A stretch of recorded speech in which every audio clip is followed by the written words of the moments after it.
Você falou que não acredita na ressurreição. Não, na reencarnação. Na reencarnação. Você já pensou sobre esse assunto? Sim, já várias refletiu vezes, sobre... porque o melhor texto sobre isso, né, a melhor análise sobre isso na história, claro, afora as práticas, né, da religiosidade, né, céltica, que foi absorvida pelo Allan Kardec, né, que o nome Allan Kardec é um nome céltico, ele, como francês, adotou, né, toda uma concepção de um modo de reencarnação muito inteligente. Mas a melhor reflexão vem de Sócrates, né? Se você lê, né, uma das obras mais importantes da história do pensamento, que é uma delícia a leitura, uma obra de Platão, um diálogo de Platão chamado Fédon, né? Fédon. E nesse diálogo é Sócrates que fala por que ele não teme a morte. Porque o diálogo Fédon acontece nos 30 dias que Sócrates fica aguardando o momento da autoexecução. Ele houvera sido condenado ao suicídio, né, ele escolhe das várias modalidades possíveis que um cidadão grego pudesse ter de suicídio. Em vez do autoapunhalamento ou de atirar-se do alto de um templo, ele escolhe o veneno, que é o pior deles, né, porque é a morte mais horrorosa das 3 dentro do cardápio, né, de ofertas. De opções. E como houve uma coincidência entre a condenação de Sócrates à morte e o momento das festividades de Apolo, não podia haver nenhuma execução naquele período. E por 30 dias ele ficou aguardando a hora da autoexecução. Nesse tempo, nesses 30 dias, ele era visitado pelos amigos, era visitado por pessoas que por ele tinham afeto. E nesse tempo ele fala sobre por que ele não temia morrer. E ao falar isso, ele retoma toda uma reflexão sobre a imortalidade da alma e a possibilidade dela retornar.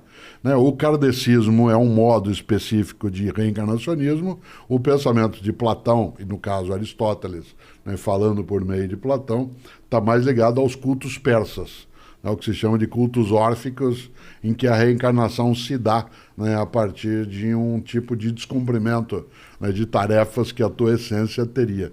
Toda essa volta é para lembrar que na filosofia o tema foi tratado já há 2.500 anos. Depois, claro, a percepção da reencarnação, ela vem de outros modos, né? Eu não tenho essa crença reencarnacionista. Você tem medo da morte, Cortella? Eu tenho medo, mas não tenho pânico. Né? Há uma diferença entre medo e pânico, né? O medo é quando você fica em estado de atenção. Né? Eu sempre digo, eu tenho repetido isso com frequência, a morte não é uma ameaça, ela é uma advertência. Ela diz, você mortal sendo, cuide-se para não desperdiçar aquilo que você tem, porque cessa. Sim, sim. Nesse sentido, o medo, sim, o medo é algo que é absolutamente importante, que se tenha de qualquer coisa. Eu tenho medo de cair, eu tenho medo, né, de perder a saúde. Medo de cair mesmo? Claro, eu operei o joelho direito, coloquei prótese, e portanto eu preciso, entre a última vez que conversamos e agora, eu estava um dia na Praia do Forte Salvador, após uma palestra, estava com Cláudia, com quem eu sou casado, e ao final da palestra, para desestressar, a gente, como fazia vez ou outra, foi correr. E eu fui correr na areia e não notei que tinha um banco de areia. Caí e bati o joelho direito. Não há fratura na região, ela é quase isso, é no subcondral. Fiquei quase 1 ano de cadeira de rodas, trabalhando, viajando, fazendo o que tem que fazer. E hoje eu tenho que me cuidar, né? Isso significa que o medo é um estado de proteção. Uma pessoa que diz que não tem medo, né, ela está absolutamente desprotegida. Como eu digo sempre, o grande pecado de Aquiles foi achar que não tinha o calcanhar dele, né? E, portanto, ele pereceu exatamente nesse polo. Por isso a morte, ela não me assusta, não. O joelho, mas o joelho tá... Sim, esse sim, né? Eu recuperado agora? Sim. Fiquei um tempo de muleta, depois um tempo de bengala. O fato de eu ser da área de filosofia e ser um senhor de barba branca, a bengala deu um ar mais provecto, mais circunspecto. Sim, dá uma credibilidade. Ofereceu, né, algumas vantagens, mas depois dela deixei, agora já faz... O período pandêmico, ele favoreceu muito minha recuperação, porque como eu parei de viajar quase todos os dias de avião, parei de, né, estar em deslocamento contínuo, isso favoreceu. Agora, não é comparável, né, o medo de cair com o medo de se afogar, com o medo, né, de não ter êxito, com o medo, né, de não ser correto, mas tudo isso sim. Por isso, quando você diz, tem medo da morte, eu digo, claro, né, seria estranho. Aí eu teria que ser alienado se eu não tivesse esse tipo de medo. Mas pânico não tenho, né, porque o pânico é aquilo que te coloca em estado de imobilidade. Né? Nesse sentido, sim, o medo está aí, eu não gostaria. Eu prefiro a clássica ideia do Woody Allen. Eu não tenho medo de morrer, eu só não quero estar lá quando isso acontecer. Eu tenho medo, eu fico... A fantasia que mais me apavora não é a minha morte, é, por exemplo, meu filho. Então, mas isso é típico da paternidade. Você fica de noite pensando, mas ele vai atravessar a rua, você fica numa piração. Até eu ser pai, eu fui pai a primeira vez com 22 para 23 anos. Depois a segunda com 24 para 25 e a terceira com 31. Até o primeiro momento de paternidade, eu tinha um pouco de temor da minha morte individual, exclusiva. No momento em que eu tenho sobre outra pessoa a tarefa do cuidado, a responsabilidade. E essa tarefa do cuidado, ela é movida a um afeto imenso, porque é entendido como não outro de mim, mas uma forma desdobrada de uma possibilidade minha. Continuação, uma continuação. Evidentemente que eu não conheço ninguém em sã consciência que após ter sido mãe ou pai, ou ter de cuidar de alguém, mesmo que não seja de geração biológica, não tenha entrado em estado de tensão, né, com essa situação. A frase, eu prefiro morrer no teu lugar, eu dou a minha vida, ela não é uma frase vazia. Ela tem um sentido expressivo. Agora, uma das coisas que nós temos de fazer é, Rafinha, formar as crianças para que elas lidem com a perda. Nós não podemos fazer com as crianças aquilo que, de uma certa maneira, o mundo hoje digital, ele dá a ideia de que você pode ter ou uma second life, no sentido de usar uma expressão de um modo antigo dentro do mundo digital, e segundo, de que você pode resetar as coisas. Não. A mortalidade, ela é um fato. Como diz a antiga frase, não é que a gente tem a vida curta, a morte é que é muito longa, a gente fica morto muito tempo. Né? Nesse sentido, uma criança ou um jovem, ele tem que ser preparado também para a perda. Um dos equívocos dos tempos mais recentes é que, em nome de poupar uma criança dela passar por algum tipo de desconforto psicológico, ela acaba sendo iludida em relação à vida. Então, de repente, autoestima é diferente de autoengano. Induzir alguém a autoengano é algo muito perigoso. Se eu quero que minha filha ou filho, como é o meu caso, ou filhos e filha, ou meus netos e netas, que eles sejam capazes de ter com a vida uma relação, né, muito mais persistente, eles têm sim de ser preparados para aquilo que é a perda da prova, a perda do afeto, a perda do amor, a perda de uma pessoa. E, portanto, é necessário que não se sequestre de alguém seus lutos. Sim. Porque se sequestrar as possibilidades de luto da pessoa, ela não consegue lidar, né, com essa condição. Então, é preciso cautela. Mas é um equilíbrio difícil, né, Cortella, de você... eu quero privar meu filho dos traumas, né, dos problemas... Mas, ao mesmo tempo, eu não quero que ele ache que esses problemas e esses traumas e essas perdas não existam. Então, prepará-lo bem é a melhor maneira de poupá-lo do trauma que é evitável. Existem traumas que são inevitáveis. No meu escritório, na cidade de São Paulo, sempre teve uma frase, e agora numa biblioteca, porque agora eu não estou mais no escritório que você já esteve. Agora na minha biblioteca, onde eu fico, faço as coisas. Abandonou o escritório? Não, ao contrário, continuo escrevendo, fazendo, mas num local que é o meu local de livros. Tinha lá uma frase, continua, que é: aqui só admitimos o erro inédito. Aqui só admitimos o erro inédito significa que, né, a possibilidade do desastre, ela é uma possibilidade, ela não é uma obrigatoriedade. Né? Por isso eu tenho que me preparar para esse tipo de circunstância. É claro que é difícil, né, você dizer, mas eu gostaria de poupar, né, minha criança de um sofrimento. Mas existe um modo, não que você o induza ou a induza a sofrer, né, para que ela aprenda. Não é o aprendizado pela dor. É que ela precisa estar preparada e estar em estado de atenção para aquilo que pode ser prejudicial. Né? É um lema, eu aprendi esse lema lendo um dia um livro que eu imagino que eu não gostaria e que eu adorei, eu odiei durante 3 anos por preconceito, né? Uma leitura da biografia, né, da especial Jane Fonda. Ela tem um livro, que é a história dela, chamado Minha Vida Até Aqui, que é magnífico, magnífico. Eu fiquei absolutamente irritado, né, com a minha tolice de ter postergado tanto tempo a leitura. E ela foi casada com Ted Turner. Sim, que é o cara criador da CNN. Exatamente. E ele usava né, um lema de vida que eu acabei adotando como meu, que eu partilho com os filhos e filhas, com netos e netas. Ele dizia: deseje o melhor e prepare-se para o pior. Deseje o melhor. No campo do desejo, da tua intenção, você tem que ter o melhor como referência.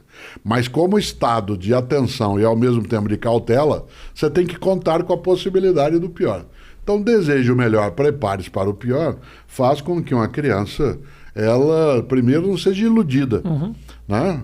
Como a gente brinca, a vida, né, não é só festivais, gritou o Caetano um dia, né, dentro de um deles. Né? E segundo, como a gente brinca no Paraná, de onde eu sou, mundo de poeta não tem pernilongo, né? Não tem mosquito, não tem muriçoca, né? E claro, existe.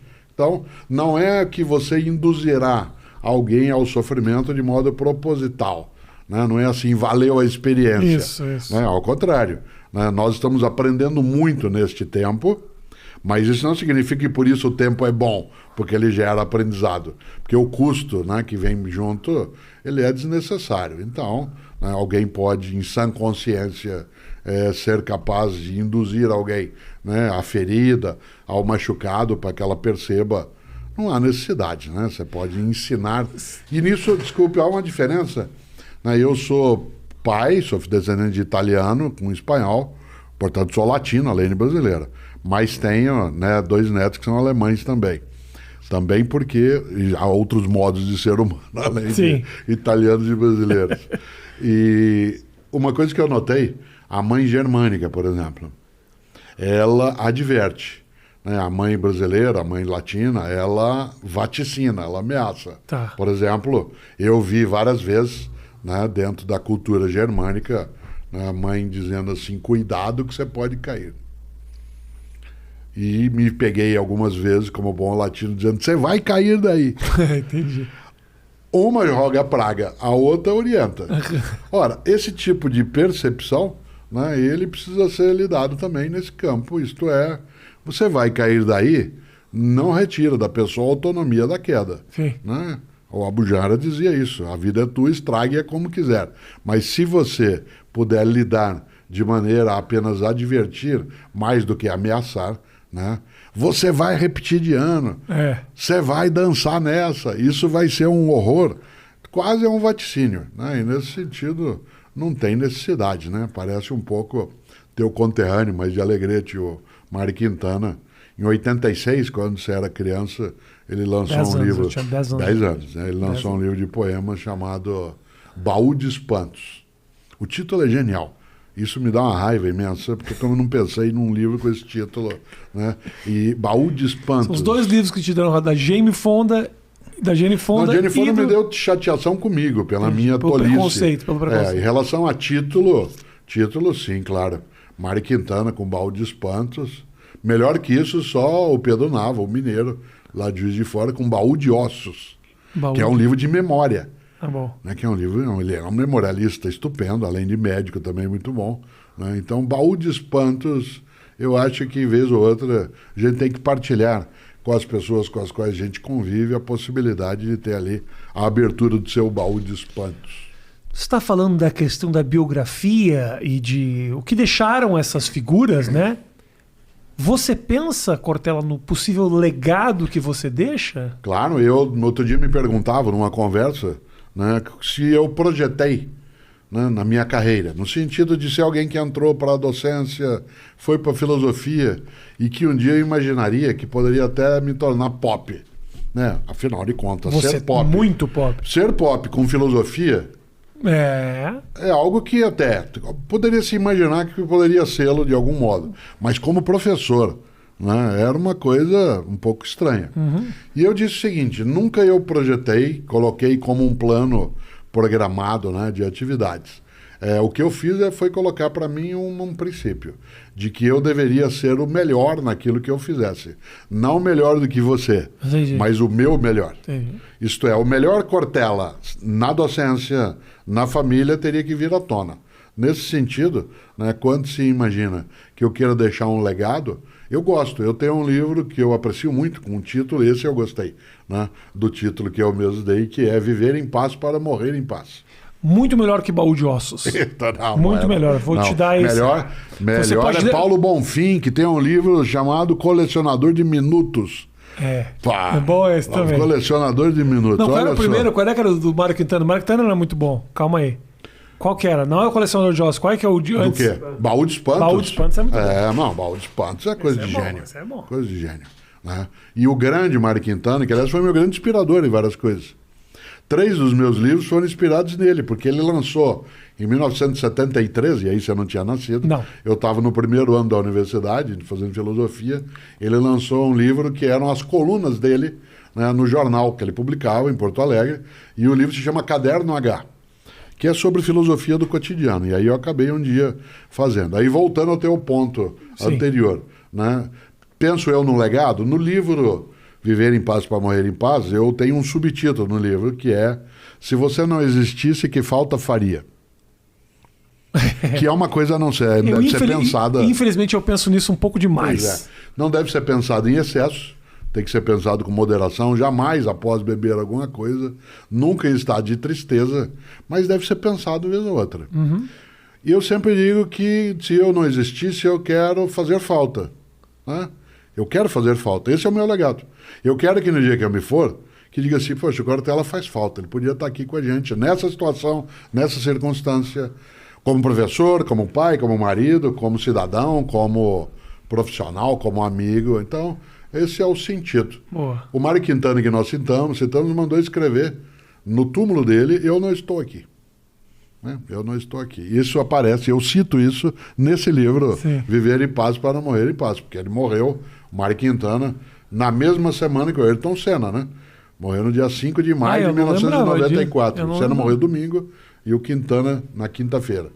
Né? E claro... Ofuscou um pouco a morte do Mário Quintana. Exatamente.